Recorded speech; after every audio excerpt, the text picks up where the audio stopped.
Hey guys, what's up? It's Shay, and today is the first installment of Female Fandom Fridays. Now, this Friday, I need to talk about a ship that I've been absolutely obsessed with for the last couple weeks, and if you follow me on Twitter, you already know it's Barcedes. I'm so sorry that they've been all I've been talking about recently, but I'm also not sorry because the story is worthy, like it's so good. For those of you who don't know, Barcedes is a couple that comes from a Chilean telenovela. If you have not heard of them and are interested in checking out their story, I recommend that you check them out on the YouTube channel Sapphodramatic.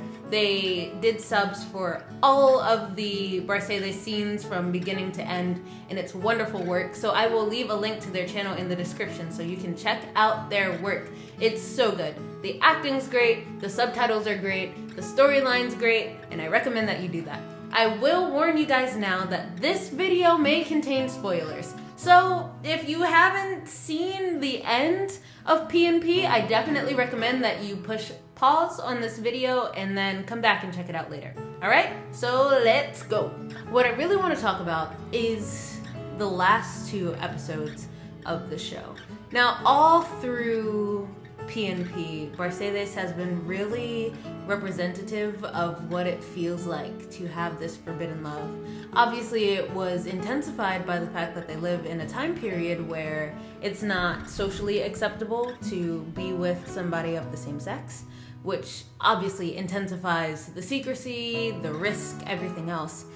But as a Christian girl living in 2018, I empathize a lot with what they were feeling and what they were going through. I also really empathize with the way that they love, the tenderness, the passion, the really trying hard not to feel what they were feeling, but not being able to pull themselves away from it, like all of it, all of it. It was so raw and so telling and so true. To the point where I trusted the writers, which I never do. I never trust writers. I always expect them to do something that make me want to crawl out of my skin and hate everything. But I found myself trusting them. I found myself wanting them to make this story happen properly. Even when Mercedes was engaged to a man, I was like, no, I trust you guys. I know you have something up your sleeve. You must, because you get me, you understand. So then during the last two episodes where we thought that a certain person, I'm gonna try not to spoil it in case somebody decided to watch anyway. When we thought a certain person might die, I was so appalled. And not just in the, I really like this character, please don't kill them off type of way, but in a, like, I am angry and this is affecting me way more than it should, and I couldn't pinpoint why. But I think it's just because of how incredible the rest of the storytelling had been. It was like watching my story be told. It's like I trust these writers to do the story justice. I trust these writers to know how much we are affected by this and to know that it's not wise to freaking kill either of our girls off. Like, writers, you know how much this is gonna hurt us. Like, you wouldn't do that to us. You understand us as a community. You know that we can't take another one of our couples dying, right? You know that? And then the episode on Tuesday ended and I was like, who are you? Who are you really? Like, why do you want to hurt me? I thought we were cool, you know? So it was really difficult for me to try to pinpoint where all of this anger and disappointment was coming from because I thought I was just, chilling and enjoying a TV show. But obviously it was doing something more to me that I hadn't realized.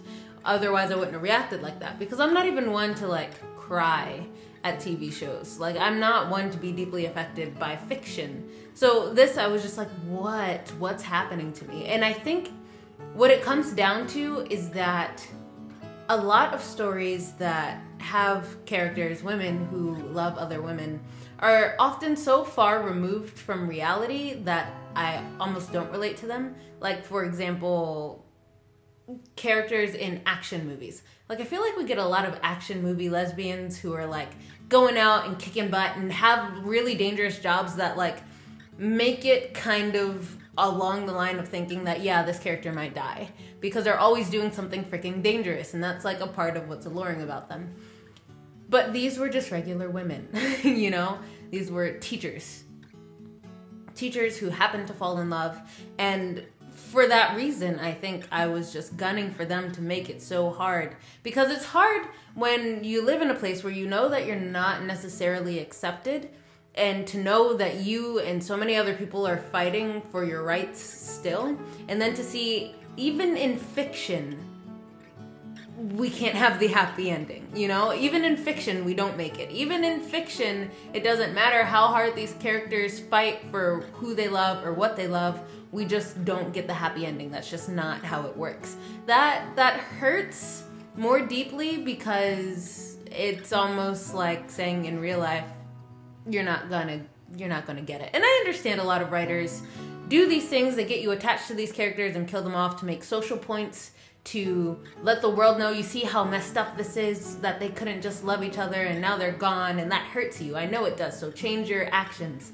But for us as a community, even though that is making social progress, we need a pat on the back sometime. We need to see love working out. We need sustenance so that we can keep the battle up. So when it came to Wednesday's episode, I was like, writers, I've trusted you.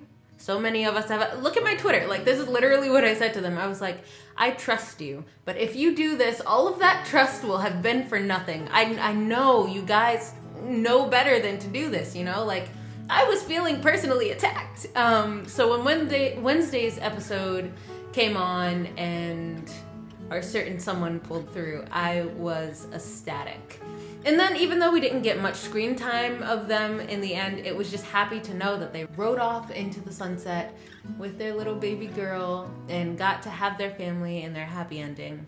It was so satisfying that for once, our girls made it out, you know?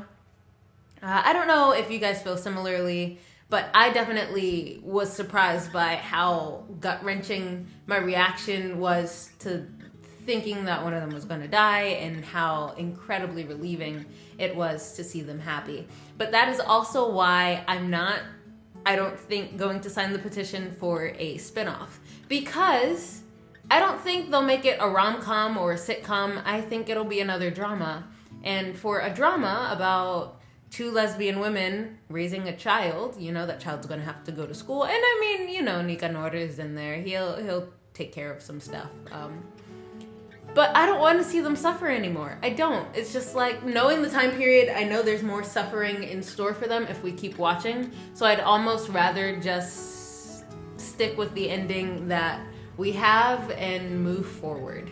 It's like, okay, let's just close the book before something else bad happens. And I love, the acting was beautiful. I would love to see Sol and Peppa reprise those roles. Maybe in a movie, you know? Maybe they can have a Barcedes movie, and, you know, they'll get a happy ending at the end of the movie. But I don't think I could stand watching them suffer 4 nights a week again. Or even 1 night a week. Honestly, it's too much. It's just too much. Especially because they're so pure and sweet, and all of the good things, all of the things you want from quality television, they were such raw emotion. If you haven't seen the show, or not necessarily the show, but the Barcedes storyline, please go check it out. I'll leave the link in the description. And if you do find yourself enjoying it, please donate to the wonderful team that hard-coded all of those subtitles. I'd love to know what you thought of the Barcedes storyline and of the finale in the comments. I know I said I was going to try to do these Female Fandom Fridays on live stream, but, you know, it's the first one, so I think we'll ease our way into it, see how these go, see what you guys want to see, and then we'll see how this progresses. Alright guys, I think that's it for me today. I love you so much. Thank you for watching. Thank you for putting up with my ships on Twitter if you're in that group. Appreciate you guys. And I'll be talking to you guys so soon, alright? Bye!